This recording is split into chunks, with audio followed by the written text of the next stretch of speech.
Hello and welcome to the channel Travels with Connie, where the adventure begins. If it's your first time to the channel, welcome, a very warm welcome. If you've been here before, thank you very much for returning.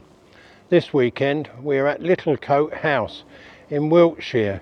It's a Warner's hotel property which we've been to before. Really nice property, and Littlecote has an awful lot of history. So much so that its first house was built in the 13th century by the de Calstone family. Stayed with them for a while until the Darrells married into the Calstone family and it passed to the Darrell family. During the English Civil War, the Poppams owned it. Alexander Poppam was a parliamentarian colonel who raised a regiment near here. There's an awful lot of history in Littlecote which we really enjoy. So come with us and let me show you around this fantastic building and grounds. Coming into the entrance to the building now. As you can clearly see the age of it. We'll go into the building in a moment, but we'll do the grounds first. Give you an idea of the extensive grounds that there are here. My interest in Littlecote came many years ago when I was interested in the English Civil War period of British history. And Littlecote, owned by the Poppams, as I said just now, is home to the Poppams, and it had its own collection, extensive collection of English Civil War arms and armour, which were on display here for many years. Over time, the property changed hands quite a lot, and after the Poppams had it, it was eventually in 1929 sold to the Wills tobacco family, and they had it until about 1996 when they sold it to Warner's Hotels. It was during the time prior to Warner's buying it that the collection of arms and armour was sold off. And it was sold off to the Royal Armoury in Leeds. There are still a few items about in the Great Hall, which I'll show you in a minute, of Cromwellian armour, but not as much as there clearly used to be. The Great Hall was the heart of an Elizabethan manor. It was built by Sir John Poppam and completed in 1592. The portrait that hangs at the far end of the hall is Sir John Poppam. The flagstones were original, as is the oak fabric, which has been graced by many English monarchs, including Charles II in 1665 after his restoration. What history is seen here? The grand fireplace. No blazing log fire going this morning. This is the library with its extensive collection of books. A magnificent chess set. And this was used by Colonel Robert F. Sink as his office in 1943 to 44.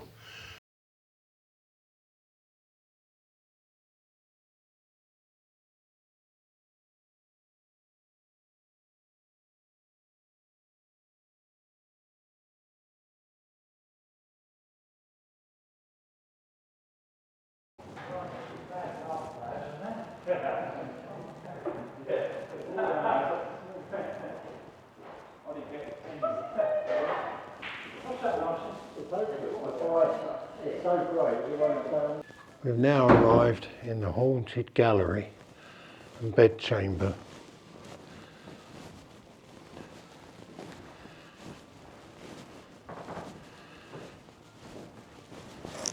This is the chapel of Littlecote.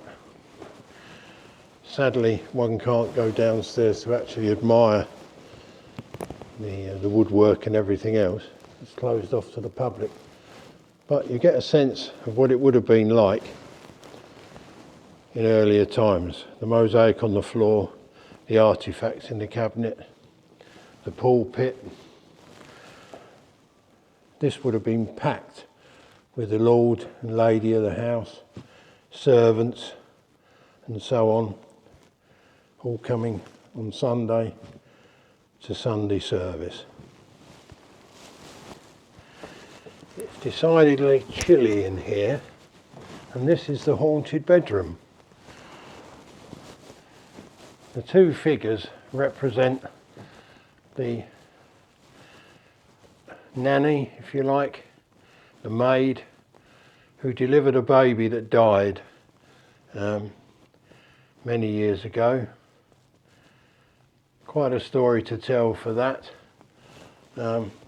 Hence the reason that this allegedly is the haunted bedroom.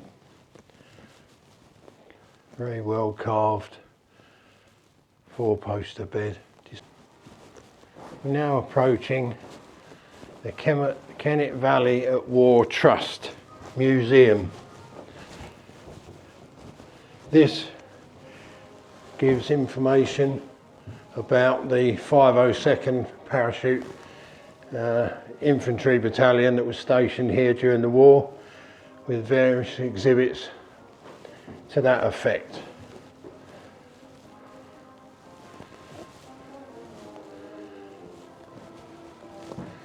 Typical parachutist garb. All looks very old-fashioned and ancient now. In the lead up to D-Day, various regiments from the US Army were stationed in and around Littlecote, and in fact they took off from here or thereabouts on the D-Day operations. From the board you can see that the 101st Airborne was stationed at Greenham Common, Littlecote, Ramsbury, Aldbourne, Chiltern, Folliot, Lambourne.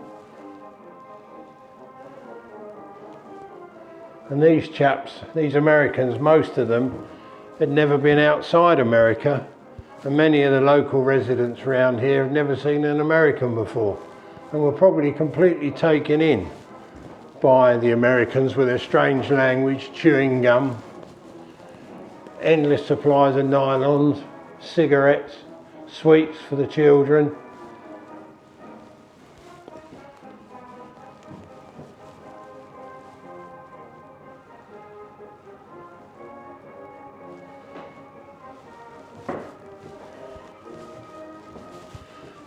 Fascinating insight into the history that surrounds this house in a very important time in British history. This room is called the Dutch parlor. The reason for that is that Dutch prisoners of war that were held captive by the British came here and were held, and they painted these panels. And the detail is absolutely phenomenal.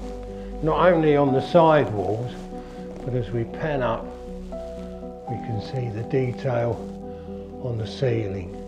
Phenomenal job done by prisoners of war in times gone by. This is a nice view of the back of the house. When you consider that these buildings were all built by hand, it's just phenomenal how they were built and how they were actually constructed. Wooden scaffolding probably, all artisan builders. Absolutely amazing. What a fantastic building to not only come across in Wiltshire, but to have the privilege of staying at. Here we are in the extensive gardens at Littlecote. The head runs down to the River Kennet.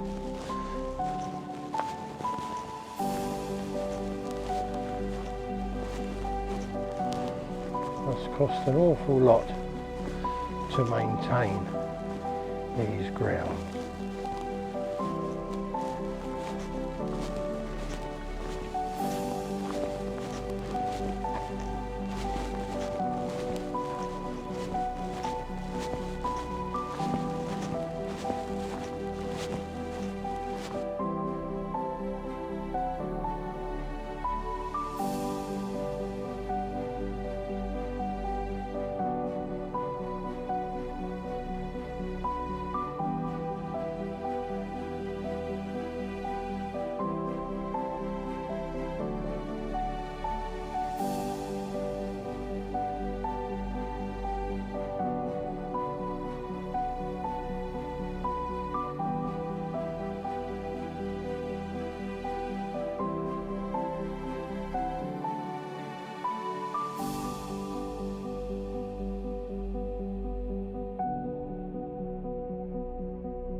Tells you what the height is and all that sort of stuff.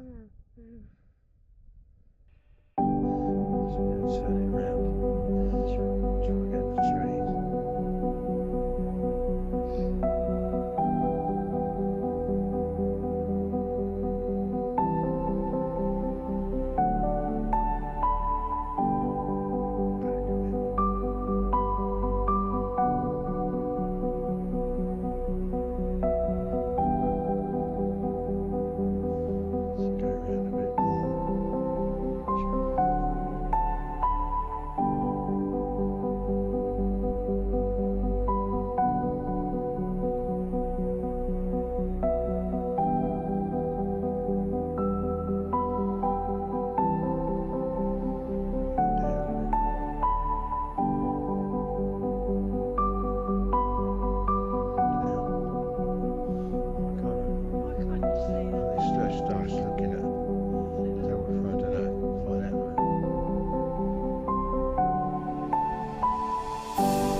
Well, that concludes our tour of Littlecote House in Littlecote in Wiltshire.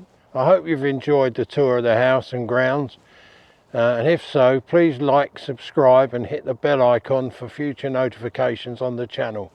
We've got some exciting plans for 2025, including several trips to France, continuing our Kent series, various places in Kent that you didn't know existed, or if you did, you haven't visited them for years. Kent's a very interesting place to visit because mainly people travel down the M20 and so on, the A2 through there to the Channel ports, but very rarely do they stop off at some of the lovely Kentish villages that we have. So we'll be continuing that series, and as I say, we have some exciting plans for 2025. So thanks for watching again. Bye for now.